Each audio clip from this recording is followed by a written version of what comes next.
In this video, we'll be talking about the specific database Historical New York Times, which is the New York Times newspaper going back to 1850. We'll also have a short talk about primary documents and where you can find such primary documents. So to access the Historical New York Times, I'll start with the library homepage. That's libguides.snhu.edu/home.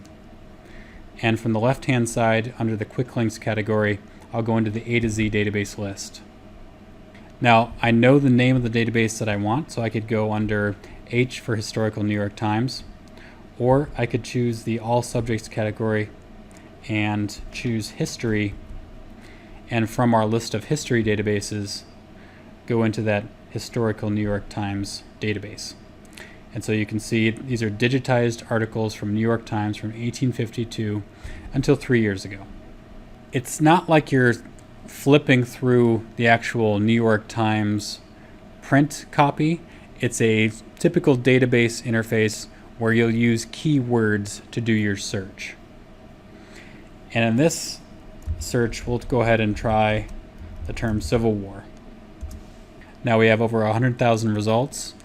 Keep in mind that when we just put in the term Civil War, we didn't specify a country, we didn't specify an era, we didn't specify anything at all.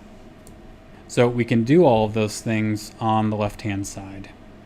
So I could say, well, I'm more interested in finding documents from around the time that the American Civil War started. We know it went from 1861, and actually you can see the spike in the number of publications that happened based on our key term Civil War. So what we could do is just leave it from 1851 to now, and you will start to see articles that talk about that buildup. And this is a good time to segue into talk about the different keywords that we could use.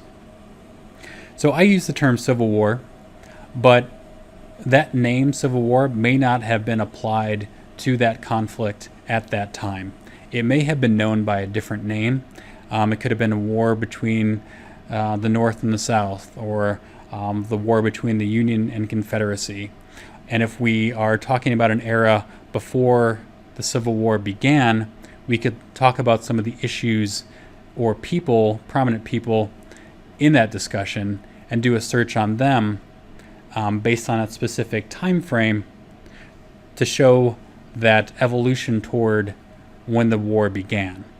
So the database itself is just basically using our key terms to find those key terms within a specific article.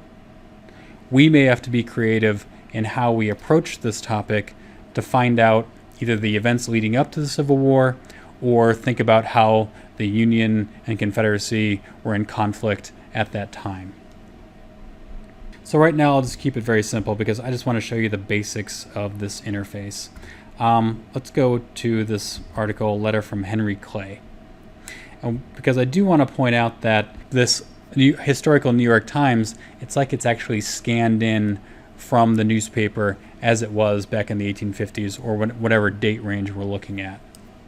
And you can download that PDF of that article written in the New York Times as well. So pretty fascinating just to do a quick scan based on your keywords of the events that may have led up to the Civil War. I also want to talk about finding primary documents. So in this case, we're looking at articles that were written at the time of the Civil War, or a little bit before, a little bit after. These would basically be considered primary sources because we're looking at a first-hand experience of what was happening at that time. Now, a lot of what you'll find in the Shapiro Library and other libraries are what are considered secondary sources. So it's looking at that historical research or historical documents and summarizing that information. So even though there might be primary research that's been used in that research, what you're getting is the secondary results. So other things that could be considered primary research would be the newspaper articles written at the time, any images that were taken at the time, diaries that were written at the time, government documents that were published at the time of the event, things like that, things that really take you back to the era in which these events were happening. Now, there are plenty of different organizations that collect these artifacts and digitize them.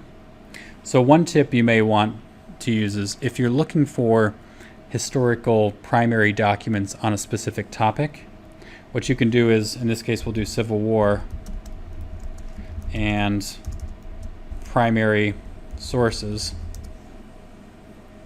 And that may lead us to other places that have collected these types of documents, whether they're images, diaries, other sorts of things that have been compiled. One place I like to go is the Library of Congress.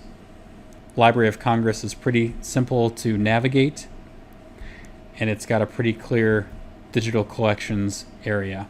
So you can see Civil War maps. So these would be maps that were made during the time of the Civil War to show either side of that conflict advancing or retreating. Here's Abraham Lincoln's papers at the Library of Congress. So if these have been digitized, you can get a sense of his response to the war and some of the things that he did. And as you go through, you can see all sorts of other documents and collections that they have for Americana. So again, the library has a lot of different databases that you can use to find information, whether secondary or primary, but don't discount that there are other museums and organizations out there that have that digital archive available for you to search out those primary documents.